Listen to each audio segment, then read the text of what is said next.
Jeffrey Toobin of CNN. We all know who he is. You've seen him out there. Always making comments about Donald Trump and the administration and Republicans and COVID-19 and all this other stuff. He was on a Zoom call today with colleagues from the New Yorker magazine, where he's a writer. He writes all the time. He's been an awarded writer.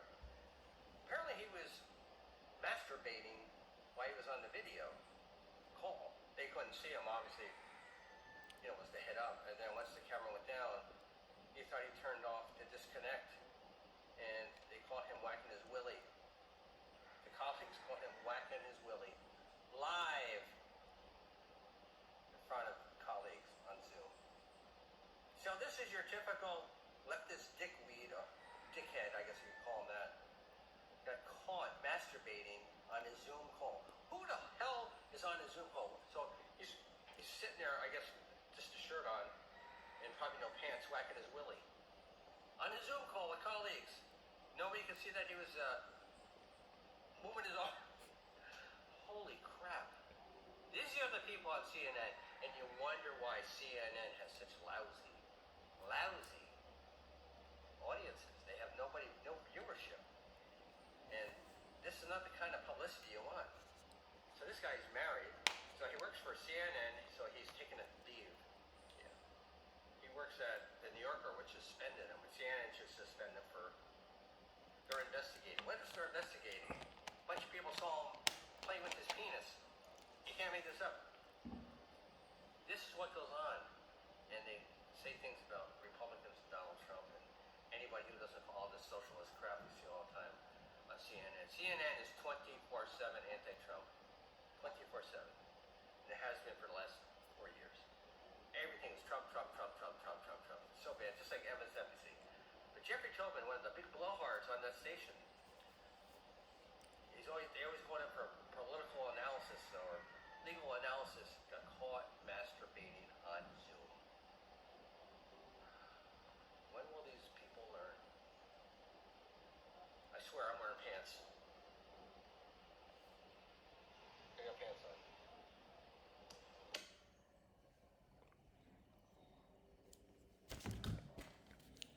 Good morning to all my fellow Americans.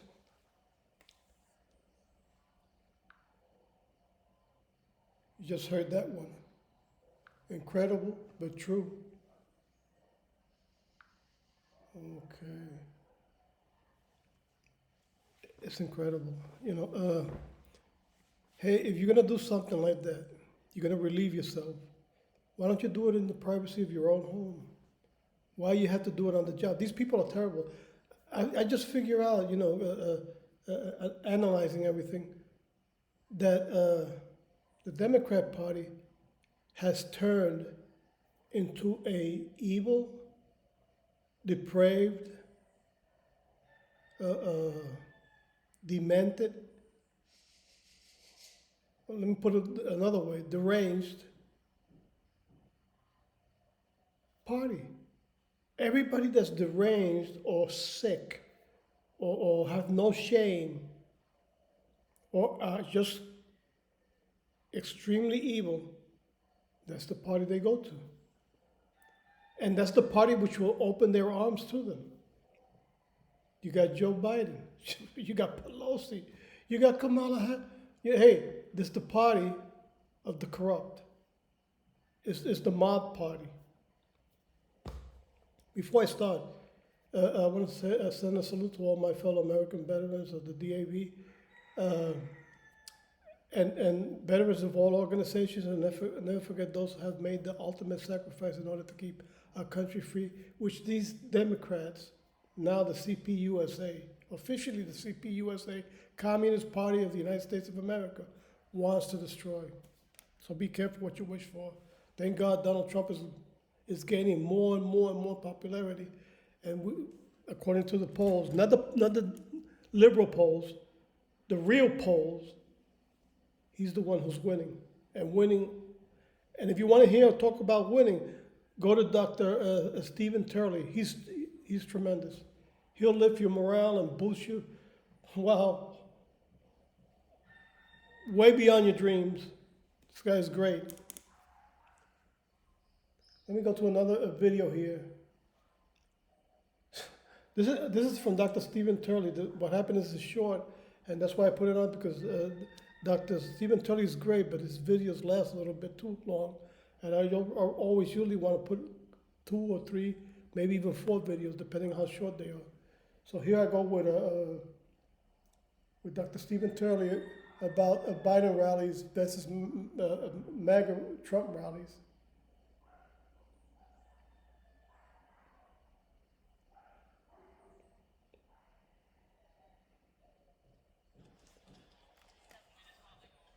For some reason, I just can't get to amplify the. Okay, but there's a way of doing this. Let's get it closer.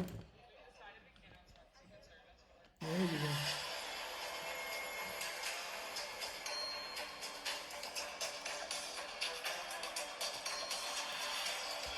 That's the Trump rallies.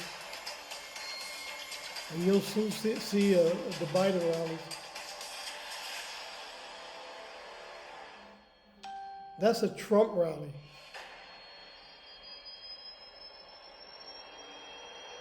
Now let's go to the Biden rally. I want you people to see what these liars from the extreme left. Listen to this. Backbone of America, the middle class, and this time bring everybody along, no matter your race, your age, your religion, your gender, ethnicity, or disability. We can do this. The blinders have been taken off the American people. They've seen what happened. It's time to unite America. Look, I'll never forget what President Kennedy said when I was a kid and we were going to the moon. Every kid in school had to hear his speech. He used a line in that speech my Senate colleagues in the White House heard me use all the time. It made the most impression on me. He asked the unasked question, why are we doing this? And his response was, he said, because we refuse to postpone. This is America. We refuse to postpone America's work that must be done. There's nothing beyond our capacity. We have never failed. People. I mean, Biden had a rally today, like 13 people showed up, and they don't talk about it. They say, Biden is here. The one guy actually made a mistake. He called him Sleepy Joe. He's an announcer. That guy's job is done. But Vice President Biden is here today. He's making a speech on the environment. He has no idea what he's talking. They don't say that there's nobody there. You know, he's got the circles, right? The circles. You ever see it? He's got like 5 circles. And he goes there, and people are standing. And the reason that, and the circles, not only are they big, although I love the artistry, because the guy really does a nice job. You know, I'm into that stuff. It's very neat, very round, beautiful, solid. I mean, it would be impossible to catch anything if you're in one of those circles, because you're so far away. It's like, but I never joke about it. I mean, I don't think it's necessary for Sleepy Joe to constantly, you know, he walks onto a stage, the people are, number one, there's no people there. And the few people that are there are like, what, 50 yards away? And the mask is always so large, you know, it's like covers the whole thing. I shouldn't jump, because you know what? Running against the worst candidate in the history of presidential politics puts pressure on me.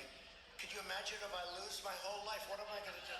I'm going to say, I lost to the worst candidate in the history of politics. I'm not going to feel so good. Maybe I'll have to leave the country. I don't know. Biden will deliver pessimism.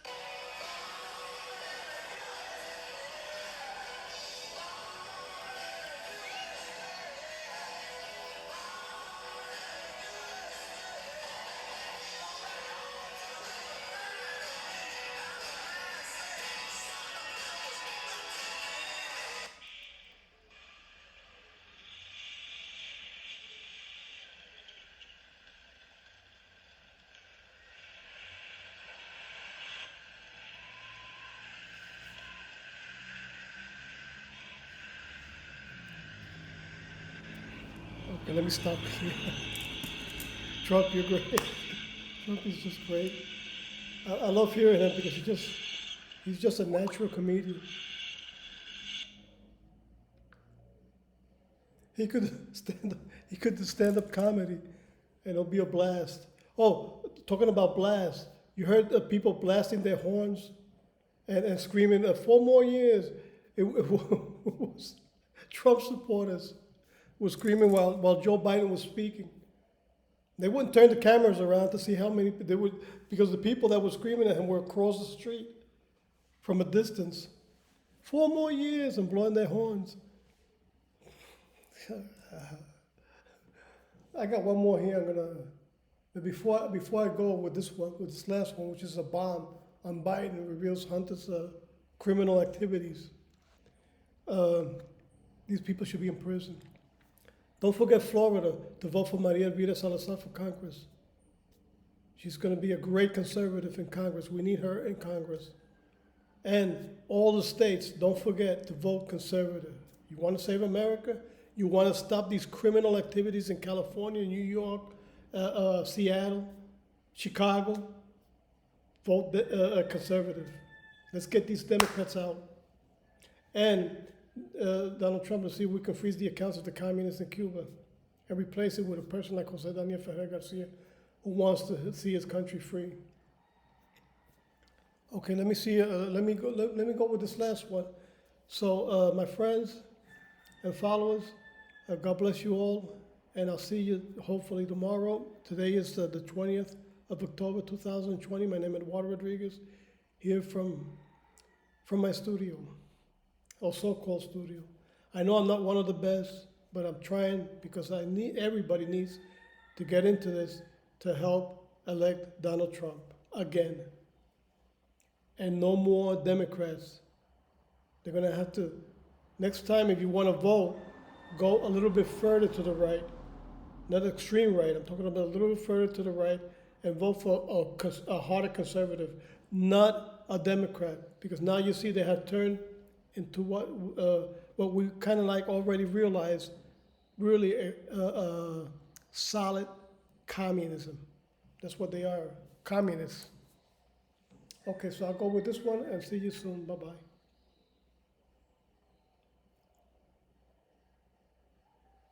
Well, the Okay, this is Bidens what I better amplify, but I buckle up. just Steve turn it this Bannon way. dropping huge Huntergate bombs right on the And just- campaign, revealing Hunter's nightmare is only beginning. Before I get into this Okay, no, report, it if won't you're the channel, amplify. you tap the red subscribe That's button okay. down below, then hit I that just do this notification bell so number. you're the first to know when news breaks. Let's hear from Zero Hedge. They reported in a recent interview with Revolver, the former White House chief strategist Steve Bannon admitted that he is the architect of the coordinated rollout of the Hunter Biden laptop contents and that there is much more to come. As a former Breitbart journalist, Lee Stranahan, who's not exactly Bannon's biggest fan, puts it, he says, quote, "I can't think of a single example of him saying he had the goods on the story that didn't pan out," adding, "If he says a lot more is coming, he's not shooting blanks." During an interview with Sky News yesterday, Steve Bannon said that all the information on Hunter Biden's laptop exposed in a recent report is true and proves that presidential nominee Joe Biden has lied for years. Let's take a look at a clip from that Sky News interview. This was Mayor Rudy Giuliani. He and his lawyer were approached by the store owner after the FBI didn't come back to him. You know, Mayor Giuliani is the president's lawyer. His lawyer, Bob Costello, is a very famous prosecutor in this area, the New York City area. The Mac store owner reached out to Bob Costello since it was abandoned property and gave the hard drive to Rudy. The mayor got me involved, as you know, Sherry, because of my interest and knowledge of the Chinese Communist Party. The many, many emails, many text messages talk about the deep financial relationship and broad financial relationship of the Biden family with the Chinese Communist Party. He brought me in for that, and then I was able to help strategize with him the best distribution and release mechanism about, you know, how to actually get this information out. So there's another about minute 30 seconds, minute 47 seconds left in this. What I find interesting is that this is actually on Sky News Australia. I mean, have you seen Steve Bannon on any of the networks talking about this? But no, they bring him into Australia. They're not afraid to broadcast him there. So we've got to go to Australian news sources to get the information out. It's remarkable. as know from all the infiltration that the Chinese Communist Party did into the elites in Australia through finance and through the political class. You're seeing the exact same playbook they ran in Australia as they're running in the United States with the Bidens. Joe Biden has lied about this for years, and it's pretty stunning the information that's come off this hard drive. It's really shocked the United States. Well, when you first started going through this, what was your reaction to some of the information, and how long, when did you first get access to some of these emails? How long did you take going through it all? It's probably a couple months ago that we started. I think Rudy reached out to me in late August. I think. Wow, a couple months they've been sitting on this, and now the information is finally coming out. This is it's remarkable to consider how much time they've had this in their possession. But what's even more remarkable is how much time the FBI had it in their possession and did nothing about it. I mean, if they had these emails during the impeachment, think about what would have happened. There wouldn't have been an impeachment. It was to start going through this, and I was pretty shocked. I was the head of the Government Accountability Institute. I was the chairman of Peter Schweitzer's group of his investigative reporters. We did Clinton Cash. After Clinton Cash, to keep the team around, we started doing the research on secret empires. That was Peter's next book, and Peter focused on the Chinese Communist Party and its infiltration and financing of the American political class. That's really what started the whole Burisma thing, and really started. He found the $1.5 billion in private equity partnership. So when I started going through these, what stunned me the most is how broad and deep with other CCP-controlled companies. I think what we have here now, because we brought in a number of experts to look at this, we have a massive national security issue with Joe Biden and the people around him. I don't think Joe Biden today could get a security clearance. So I don't know how in 16 days he's going to stand and run for to be commander-in-chief of the United States. If the contents on that laptop, those hard drives, are 100% true, there's no question the Bidens are compromised. They say here that to review, last month, the New York Post set off a nuclear bomb when they released evidence from the younger Biden's hard drive obtained by Rudy Giuliani after a computer repair shop owner initially approached the FBI, which appears to have concealed evidence of Biden family corruption in Ukraine and elsewhere while President Trump was being impeached for asking Ukraine to investigate exactly that. Think about that for a second. They continue. Steve Bannon is a master of ceremonies for the October surprise. Wow. Oh boy, this is huge stuff, my friends. To think about how we've watched this story get censored all over the place, and now it's you're seeing the administration respond, you're seeing international press respond, you're seeing Bannon respond. We're finding out now through Zero Hedge that Bannon was one of the architects, but more importantly, there is more to come. More. Multiple stories from multiple media sources about to hit. Comment below. We'll see you at the next